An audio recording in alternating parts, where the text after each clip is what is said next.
नमस्कार दोस्तों, एमपीटीईटी वर्ग 3 वैकेंसी 2024 का रूल बुक जारी हो चुका है। तो इसमें क्या बीएड वाले फॉर्म अप्लाई कर सकते हैं या नहीं, एज लिमिट क्या होगी, और एक बार पास हूँ 2020 में तो दोबारा भर सकता हूँ, भरना चाहिए कि नहीं, कितने साल तक वैलिड रहेगा, पूरी जानकारी इस रूल बुक को पूरा रिव्यू करेंगे। तो चलिए वीडियो शुरू करते हैं। यहाँ पर हम आ चुके हैं, देख सकते हैं इसकी वेबसाइट पर। इसकी वेबसाइट यहाँ पर दिख रहा है। यहाँ पर इसकी वेबसाइट में यहाँ पर नवीनतम सूचनाएं में यहाँ पर आ चुका है कि ऑनलाइन आवेदन पत्र प्राथमिक शिक्षक पात्रता परीक्षा 2024 प्रारंभ दिनांक 1/10/2024 पर यानी 1 तारीख से शुरू होगा। यहाँ पर देख सकते हैं 1 तारीख क्लिक करने पर यहाँ पर आगे खुल नहीं रहा है, यानी 1 तारीख से ऑनलाइन फॉर्म भरने की लिंक शुरू होगी। यहाँ पर नियम पुस्तिका, यहाँ पर विज्ञापन है। विज्ञापन हालांकि पहले पढ़ चुके हैं, हमने बात कर चुका है हल्का फुल्का। और अब जो है इसके नियम पुस्तिका यानी रूल बुक के बारे में हम पूरा बात करेंगे। ठीक है, इंग्लिश में करते हैं तो इसको रूल बुक आता है। तो चलिए हम यहाँ पर रूल बुक के बारे में पूरा बात करें। इस पर क्लिक करते ही हमारे सामने रूल बुक डाउनलोड हो जाता है, जो इस प्रकार से है। तो यहाँ पर देख सकते हैं लिखा है मध्य प्रदेश कर्मचारी चयन मंडल भोपाल। ठीक है, इस प्रकार से इसका रूल बुक है। यहाँ पर देख सकते हैं मध्य प्रदेश स्कूल शिक्षा यानी ट्राइबल और डीपीआई दोनों का है। आवेदन पत्र ऑनलाइन भरने की अंतिम तिथि 1 अक्टूबर से 15 अक्टूबर, सुधार करना होगा तो 1 अक्टूबर से 20 अक्टूबर तक। ठीक है, परीक्षा की संभावित तिथि यहाँ पर देख सकते हैं, संभावित दिखा हो, संभावित आगे पीछे बढ़ाता रहेगा, ये राजनीति है अपने चुनाव के हिसाब से।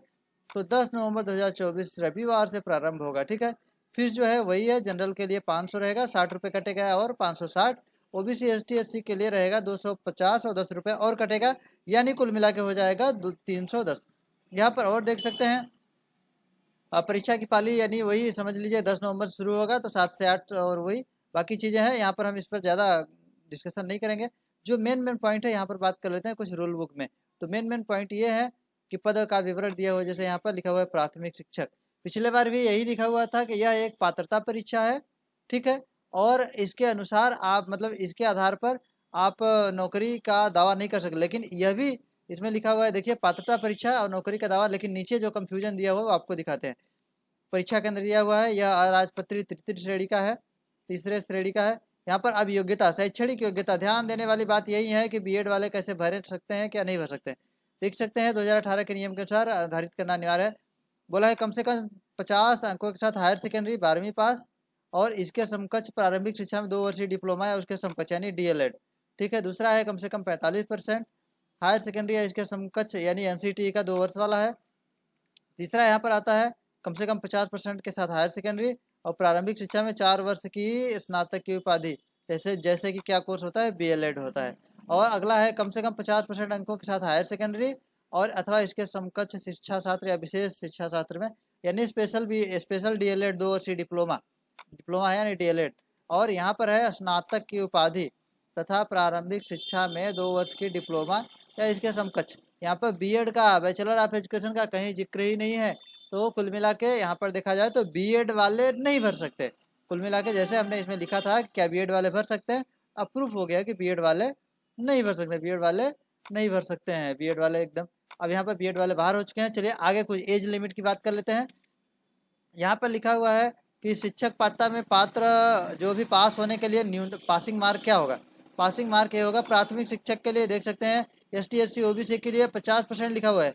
50 यानी कुल मिला के होगा कितना, 150 नंबर का। 150 नंबर का जब पेपर होगा तो 50% कितना आएगा हमारा, तो इसके बटे 2 करेंगे तो आएगा हमारा 75 नंबर। ठीक है, 75 नंबर में ओबीसी एसटी एससी वाले पास हो जाएंगे। और यहाँ पर देख सकते हैं 60% आ चुका है। यहीं पर अगर 60% आ रहा है तो 60% यानी कि जनरल वाले क्या पास होंगे, 90 नंबर में पास होंगे।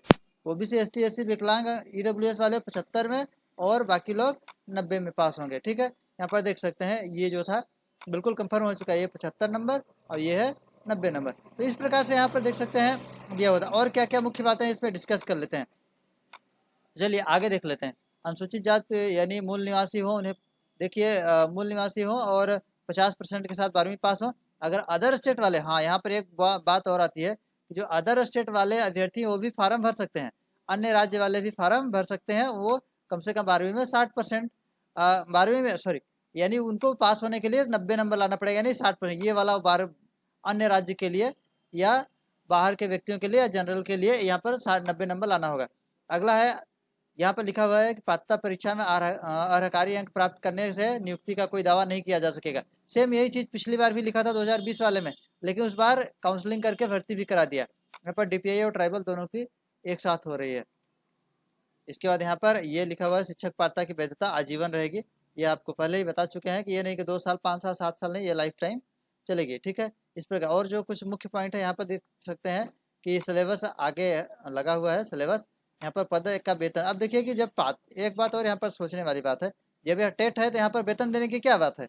यानी वेतन जो लिखा हुआ है प्राथमिक शिक्षक का, यहाँ पर लिखा हुआ न्यूनतम वेतन 25,300 रुपये प्लस महंगाई भत्ता, यानी कि वेतन का भी जिक्र किया हुआ है। तो जब जो भी पास करिएगा, जो भी परीक्षा दीजिएगा, एकदम फुल तैयारी के साथ दीजिएगा, सिर्फ टेट के आधार पर नहीं करिएगा, क्योंकि इस पर भर्ती भी हो सकती है, यह संभावना बन रही है।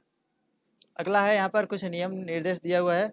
ठीक है, गलत जानकारी पर आवेदन निरस्त होगा, केवल एक आवेदन प्राप्त किए जाएंगे। ठीक है, वो तो आधार कार्ड एक ही है, और परीक्षा हाल में जो ले जाने लायक है वो सब ठीक ही है, सेम है। यहाँ पर मुख्य मुख्य पॉइंट जो था मैंने बता दिया। ठीक है, यानी जो यहाँ पर देख सकते हैं प्रतिपूरक के लिए, ये विकलांग वगैरह के लिए है, प्रवेश पत्र वहीं में आएगा। ठीक है, कोई दिक्कत नहीं है। मूल्यांकन पद्धति 1 अंक का होगा, माइनस मार्किंग नहीं होगी। ठीक है, मेन पॉइंट जो डिस्कशन कर लेते हैं। ठीक है, बाकी वही जो नॉर्मलाइजेशन का प्रक्रिया है वो सब यही रहेगा। नॉर्मलाइजेशन तो होगा ही, किसी का पास से फेल कर देंगे, किसी का फेल से पास कर देंगे, यही करते हैं नॉर्मलाइजेशन में। और नीचे आ जाते हैं, परीक्षा मंडल परीक्षा प्रकाशन जो भी आएगा उसी वेबसाइट पर आएगा, ऑफिशियल वेबसाइट पर आएगा। न्यायिक क्षेत्राधिकारी, इसको मालूम है कि कोर्ट में जाएगा मामला, हम भी जाएंगे, तो कोर्ट का दे दिया है यहाँ पर। अगला यहाँ पर फोटो के लिए बोला है कि देख सकते हैं फोटो के ऊपरी भाग में हस्ताक्षर, नीचे भाग में फोटो के ऊपर फोटो रहेगा, नीचे हस्ताक्षर रहेगा। फोटोग्राफ अच्छी होना चाहिए, बैकग्राउंड सफेद होना चाहिए, पेलोराइड नहीं होना चाहिए। ठीक है, सामने से खींचा हुआ होना चाहिए, दोनों कान स्पष्ट दिखाई देना चाहिए। ठीक है, यही चीज़ बोला है। बाकी जो भी है मतलब प्रोफाइल बनाते समय 10वीं का और जाति अपलोड होता है। और यहाँ पर फार्म भरने के लिए प्रक्रिया दिया हुआ है, ऑनलाइन भरेंगे, कंटिन्यू करेंगे। आप लोग अपने से भर सकते हैं तो ठीक है, नहीं तो ऑनलाइन भरवा सकते हैं, नहीं तो हरिओम ऑनलाइन पर संपर्क कर सकते हैं। कुछ दिक्कत होगा तो आवेदन निरस्त भी हो जाएगा। यहाँ पर देख सकते हैं परीक्षा का डेट दिया हुआ है वही। ठीक है, भरने की डेट बाकी वही चीज़ है जो शुरुआत में दिखाया था मैंने आपको। ठीक है, सुधार करने के लिए दिया हुआ है। ठीक है, सुधार करने के लिए प्रत्येक एक बार में 40 रुपये। ठीक है, एक बार में 20 रुपये। ठीक है, संशोधन करेंगे तो ठीक है, कई बार संशोधन किया जा सकेगा। तो एग्जाम सेंटर बालाघाट, भोपाल, ग्वालियर, इंदौर, जबलपुर, खंडवा, नीमच, रतलाम, रीवा, सागर, सतना, सीधी, उज्जैन। आपको ये सेंटर डालना है, लेकिन वो देगा अपने मन से ही, कहीं किसी का कहीं फेंक देता है, कोई दिक्कत नहीं है। ऑनलाइन परीक्षा होगी। ठीक है, TSC यानी टेस्ट एडमिट कार्ड जो है, ऑनलाइन परीक्षा होगी। आप बायोमेट्रिक सत्यापन करेंगे वहाँ पर, ऑफलाइन पेपर पेन से नहीं होगी। सिलेबस देख सकते हैं, सिलेबस भी वही है, कोई माइनस मार्किंग नहीं है। परीक्षा योजना जो है 150 अंक का होगा और 2.5 घंटे का टाइम होगा। बाकी इस प्रकार सिलेबस है, देख सकते हैं। सिलेबस में हम धीरे धीरे स्क्रॉल कर दे रहे हैं, आप इसको वीडियो रोक कर स्क्रीनशॉट ले सकते हैं। बाकी आप सिलेबस की डिटेल में हम बात किसी और वीडियो में कर देंगे। यहाँ पर देख सकते हैं हम स्क्रॉल करते हुए जा रहे हैं, यानी देख सकते हैं 30 नंबर का पेडागोजी दिया हुआ है, 15 नंबर का उसमें बाल विकास रहेगा।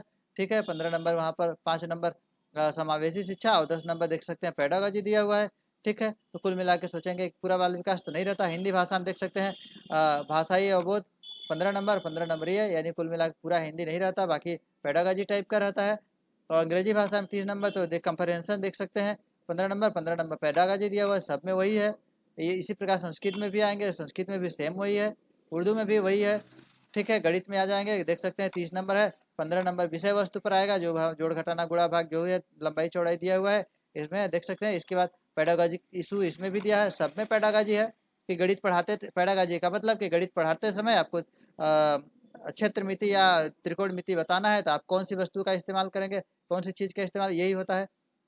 पर्यावरण में आ गए, यहाँ पर देख सकते हैं 30 नंबर का है, तो 20 नंबर हमारे विषय वस्तु से रहेगा, और यहाँ पर 30 नंबर पेडागोजिकल मुद्दे, यहाँ पर आप देख सकते हैं पेडागोजिकल मुद्दे 10 नंबर यहाँ पर आएगा, 30 नंबर ये हो जाएगा। इस प्रकार से रहा। यहाँ पर ये प्रोफाइल का वो है जो टेम्पलेट आता है, इसको स्कैन करके हम इसको इसमें यहाँ पर फोटो चिपकाते हैं, यहाँ पर साइन करते हैं, यहाँ पर ये जो 3 नाम लिखा हुआ है इसको लिखते हैं, और लिखने के बाद हम सबमिट कर देते हैं। इस प्रकार से हमने मेन बिंदु पर डिस्कस कर लिया, जो हमारा मुख्य पॉइंट था कि बीएड वाले अप्लाई कर सकते हैं कि नहीं। तो मान लीजिए बीएड यहाँ पर पक्का हो गया, बीएड वाले अप्लाई नहीं कर सकते, लेकिन अन्य राज्य वाले भी अप्लाई कर सकते हैं। बीएड वाले भले अप्लाई नहीं कर, लेकिन अन्य राज्य वाले अप्लाई कर सकते हैं। और एज लिमिट 21 है, 21 से कम नहीं होना चाहिए। और बाकी चीज़ें मैंने डिस्कस कर ही दिया। अगर फिर भी आपके मन में कोई सवाल है तो आप कमेंट करें, हम आपके सवालों सारे सवालों का जवाब कमेंट रिप्लाई जरूर करेंगे। फिर मिलेंगे अगली वीडियो में, तब तक के लिए नमस्कार, बाय बाय, अपना ख्याल रखिएगा।